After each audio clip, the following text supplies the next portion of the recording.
বাংলাদেশের কণ্ঠস্বর হয়ে ইতিমধ্যে বাংলাদেশের মানুষের অধিকার আদায়ের জন্য বাংলাদেশের এক নাম্বার জনপ্রিয় নেতা হিসেবে তিনি পরিণত হয়েছেন। আমরা আমাদের প্রিয় নেতাকে পেয়ে নারায়ণগঞ্জবাসী আবেগপ্লুত।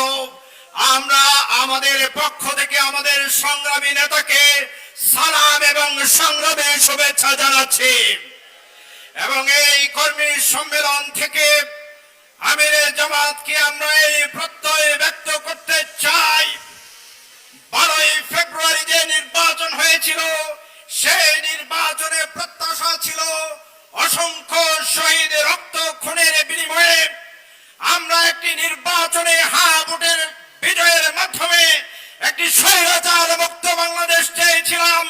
সেই ভোট এখনো কার্যকর হয়নি। এজন্য আমরা সংগ্রামে আমিরে জামাতকে বলছি, বিরোধী দলীয়